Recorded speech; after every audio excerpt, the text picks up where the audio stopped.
introduction, your research questions or your research aims or your research objectives must be formulated in very, very specific terms. I use another example, neighborhood social capital, systolic blood pressure. Yeah? In another study, I use cognitive functions, measures, memory, speed. Because cognitive functions, there is executive function, not memory. Yeah? So by the end of the first section, which is the introduction, you have funneled to a very, very specific, concrete research questions using specific, concrete phrases.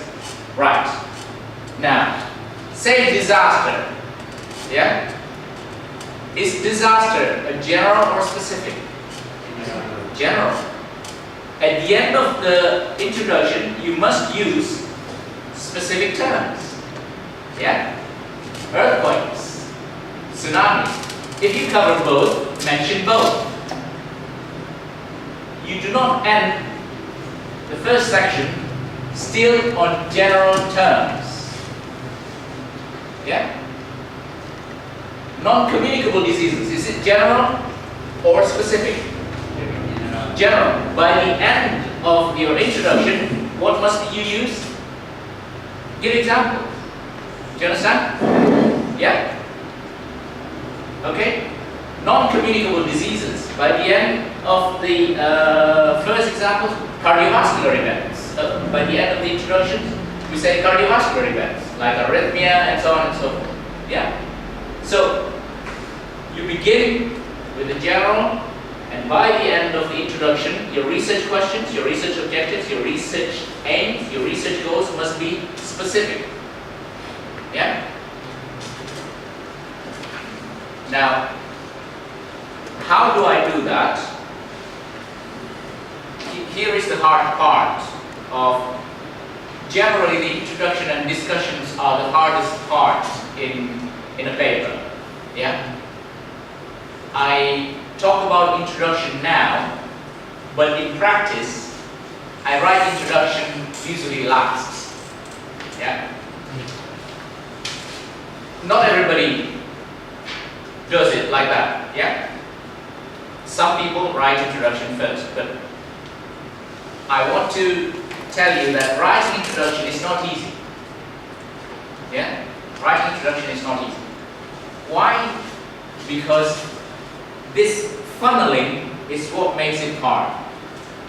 That's where creativity kicks in. Yeah?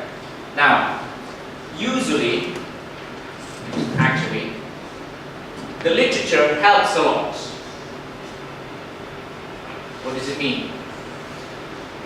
If you read the literature, usually you will get ideas about what is covered and what is left uncovered.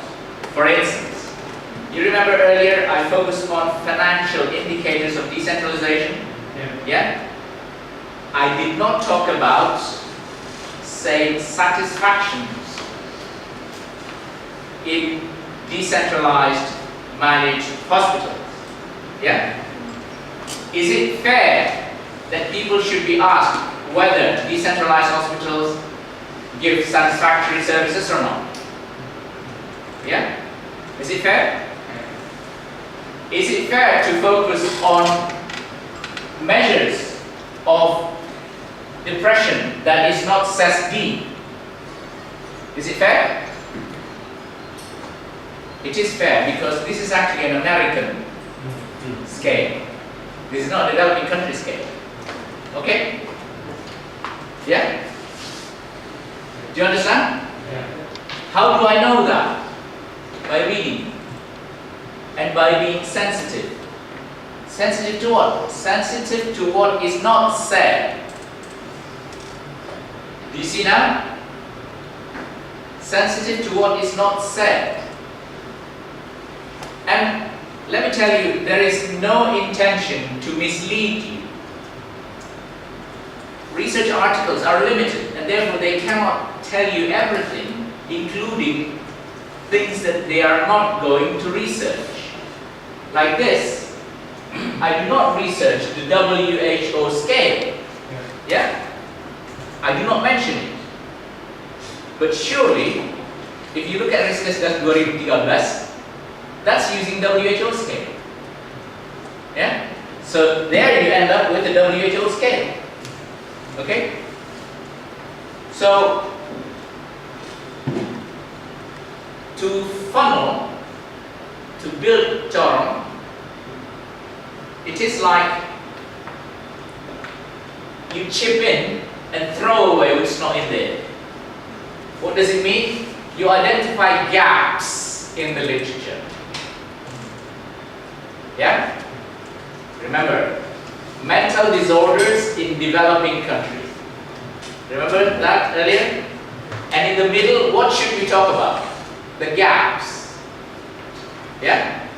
Including gaps, for instance, including gaps, scales that is primarily American. Instruments that is designed for developed countries. Is that a gap? Yeah. You see that? Do you now see that it's beginning to narrow? Do you see that? Yeah? Maybe the literature in the past has been done 20, 30 years ago when disaster struck. But in the past 15 years, there was no disaster, for instance. Yeah? So the literature has remained not updated. You see that? So you see, it's beginning to narrow, and narrow. Yeah? So you start with disaster. Previously, it's perhaps not natural disaster, but for instance, just for the sake of argument, for instance, forest fires. But this time, it's more tsunamis and earthquakes. So you narrow it down. Okay? In other words, now we're getting into gaps in the literature. Lowongan penelitian. Yeah. Lowongan penelitian. I said that this is the hardest part. Why? It's not for everybody, but for most people I think it's the hardest part. Because you must be sensitive to what is not there. That's why it's a gap. Yeah? That's why it's a gap. Lowongan, not like job vacancy. They advertise it. Right? Research vacancy is not advertised. But you must be sensitive that it has not been researched. Okay? I'll give you an example. And this is only through examples you learn to refine your senses, refine your ears, your eyes, your feelings. Yeah? We know universal health coverage in Indonesia is being implemented. Do we know about how plans, schemes, programs like this deal with informal sector workers? Do we know? Not much, right? Not much. Yeah? At least not to the scale that Indonesia is facing. Yeah? What are you working on now? For instance, disaster. Forest fires, man-made disaster. Yeah? Is it a common topic in the literature that you looked at? Forest fire disasters. No, tsunami, earthquakes, maybe. So somebody maybe needs to look at forest fires as disaster and hospital preparedness. Do we have that in Indonesia? We have a lot of forest fires in Indonesia. Should we write about that?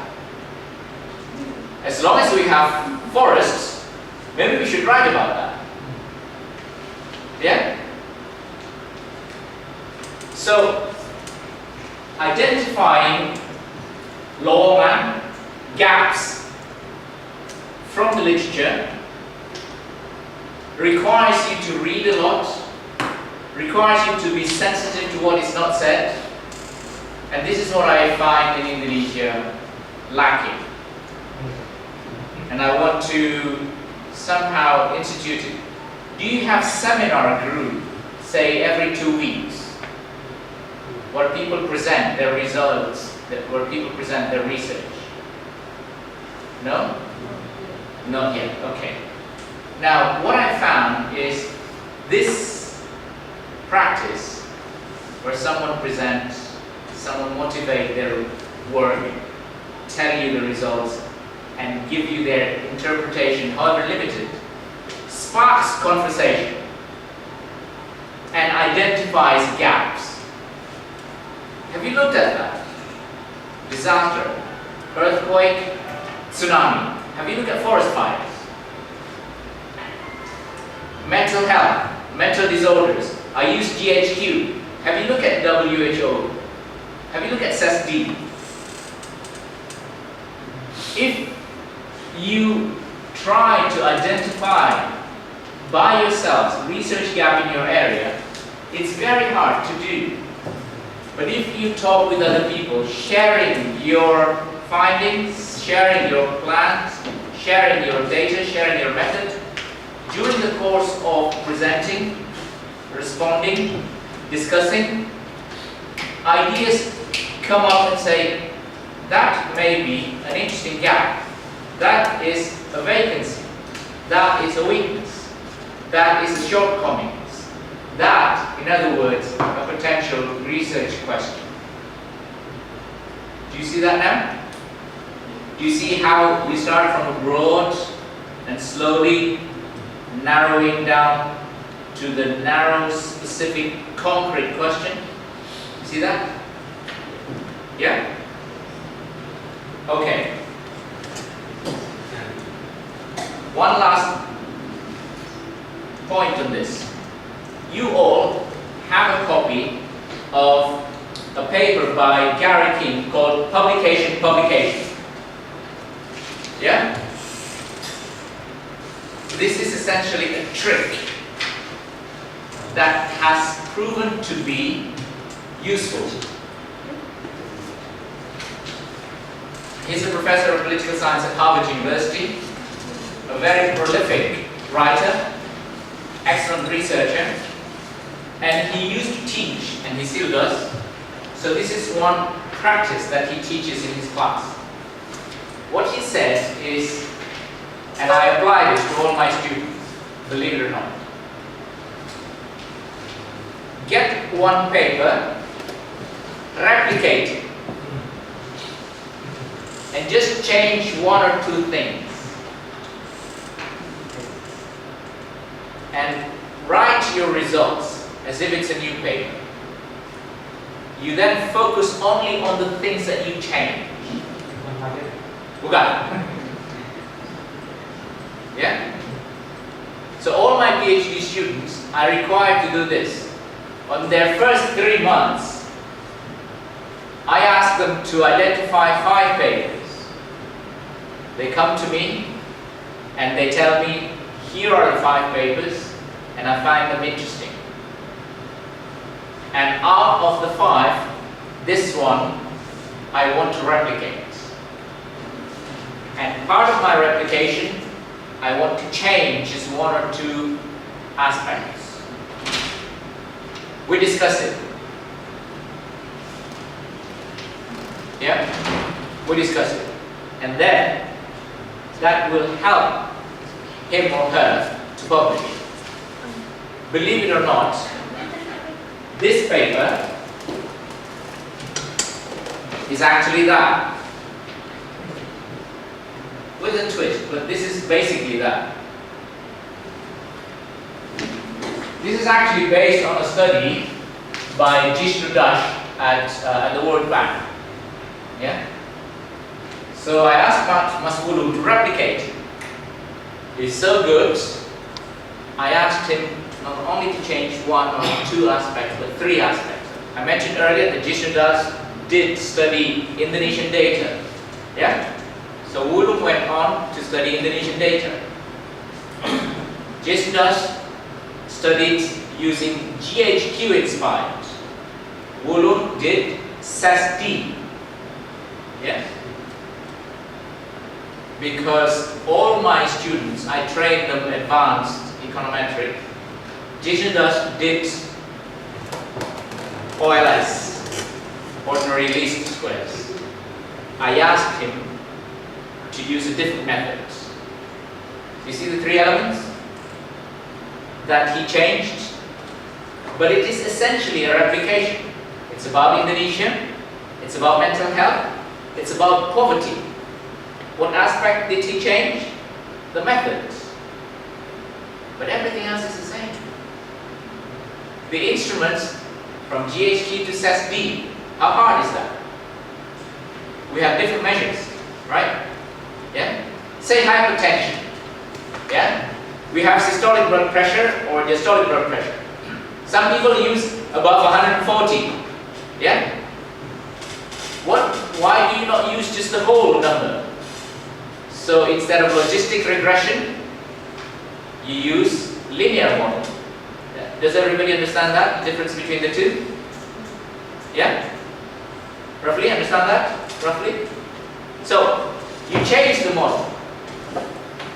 Essentially, is it a replication? Yeah. It is a replication. Now, tell me, you're working on disaster, or you're working on, I don't know, the other one is this. You must know this. Who must know this? Lessons from cost recovery rate of district hospitals. Have you read Suwandono et al. 2001? Costs, hospital costs in Jawa Timur. 3 hospitals. You know how many hospitals in here? 3. You know where it is? Jawa Timur.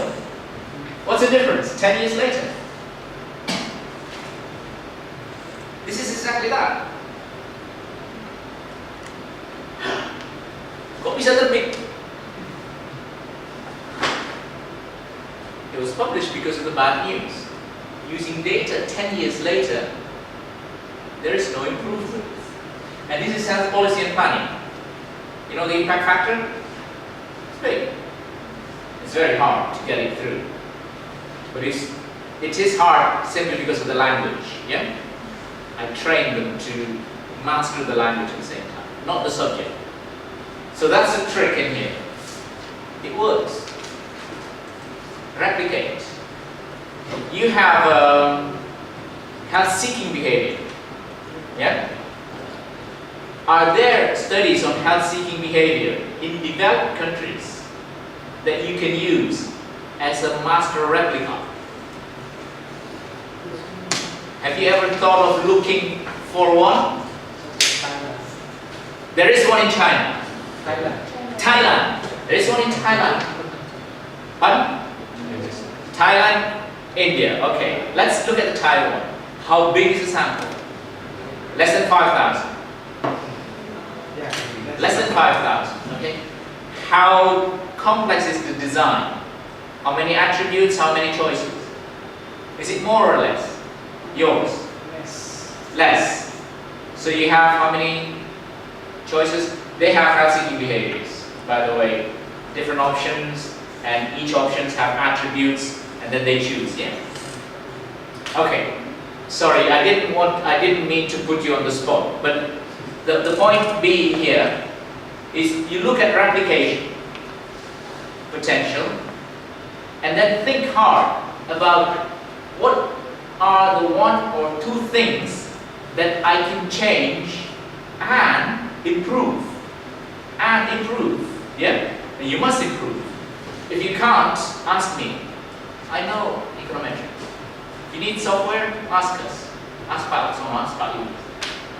And you know what? I told you this, yeah? This is Suwandono et al. by the way, with an English woman. And Suwandono et al. Was published in where? Here. So not only did I replicate, I actually sent it there. And the other one, this one, poverty and mental health. This is Gindo replication. And you know where Gindo published? Guess. Guess where? SSN. Let me see. Just in case you don't trust me. You see that? Plagiat tadi. Sekalian aja kesarang macan. Iya kan? Siapa takut? Suwandono. Di mana dia terbit? Kirim ke situ. Emangnya gue takut. Replicate. Reviewernya lain. Enggak, dia juga. Jadi kita berantem ini dulu. Ini nggak saya sarankan, tapi ini satu cara, ya. Dan cara ini manjur. Nah ini buktinya, APP itu nggak enteng, SSM itu nggak gampang. But you do replication with improvements. What kind of improvements? You have bigger data. You have more up-to-date data. You have more sophisticated methods, and you have more structured article. By now, you know that the introduction has 3 parts already, yeah? The last part is a research questions that is specific and concrete, yeah? The first part is a context that is broad and appealing, yeah? The second part is the gaps that masters the literature. That's it. What papers are you reading now? When you go home or you go back to your office, look at the papers that you're reading, articles, yeah? It must have those 3 parts. Now you know what to do. Any question? Ada pertanyaan untuk komentar? Ya, Faisal, silakan. Jadi sebelum Kalian saya minum dulu ya. Jadi sebelum menulis yang ini, apakah memang harus sudah disiapkan literatur terlebih dahulu? Atau apakah memang sebelum penelitian harus ada literatur terlebih dahulu? Kalau untuk naskah publikasinya, apakah harus ada literatur inti?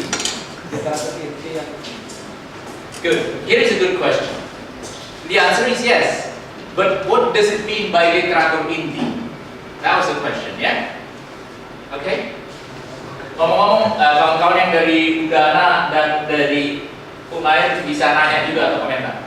Now here's the question. Do we start with the complete literature before we embark on the full-blown research, or we can start with the core literature before we embark on the research? And the answer is start with the core literature. Yeah? Start with the core literature. What does it mean by the core literature? One way of understanding core literature is if you plan to replicate, the core literature must have that one paper, at least. Yeah? I have Das et al. I have Suwandono et al. Yeah? Not all my papers are replication, but I'm telling you that this is one way. In another paper, it's not a replication. I do have a handful, 4 or 5 core literatures. Yeah? What does it mean by core literature? Yeah? Core literature are literatures in the empirical studies that we are doing tend to be. Yeah? Core literatures are literatures that define the major relationship.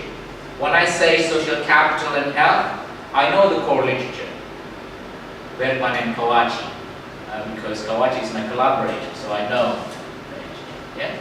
I'm sure when you talk about decentralization in Indonesia, you'll probably have to have a health system decentralization in Indonesia. Yeah?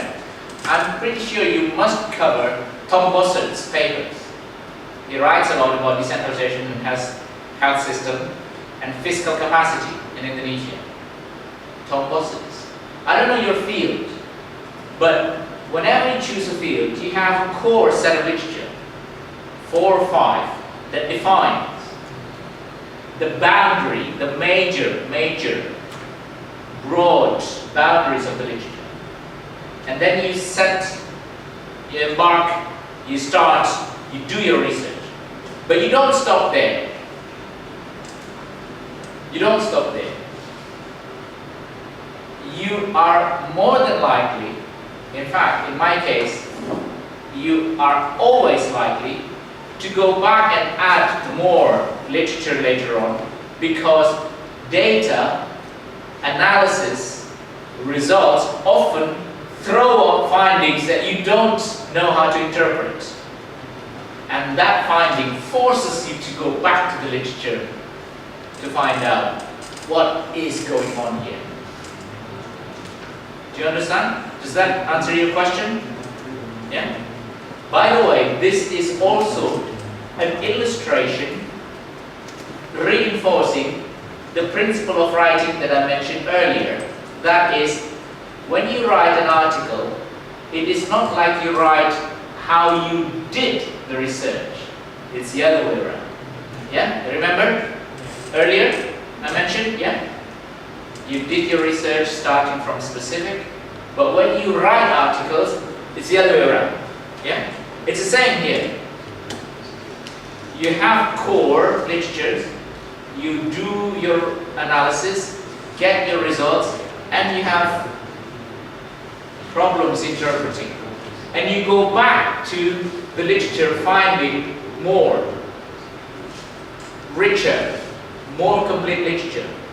But when you report it, you don't do it like that. You report it as if you had known all along that these are the core literature. Yeah? You understand what I mean? Yeah? So sometimes you see a paper in this initial section, either in introductions or in the literature review, say something like this: there are 3 bodies of literature that contribute to our understanding of this problem. Have you ever seen something like that? Ever seen something like that? That is because in the beginning they only have 2 papers and they got stuck. And they can go back and add another paper. And then they say there are 3 bodies of research that can contribute to understanding this problem. Do you understand? But of course they didn't say we started with 2, we got stuck and we add the other one. No, we don't do that. Do you understand? Yeah? Again, the principle is communicating science. It's not communicating the process of what you are doing in science. Communicating science is different. So when you're reporting like what you were doing, you fail. Okay? Right. Well, thank you all very much. As always, you have always been very, very kind, patient. I know I upset quite a few people, but kalau ada jarum yang patah, jangan simpan di dalam peti. Kalau ada kata yang salah, jangan simpan di dalam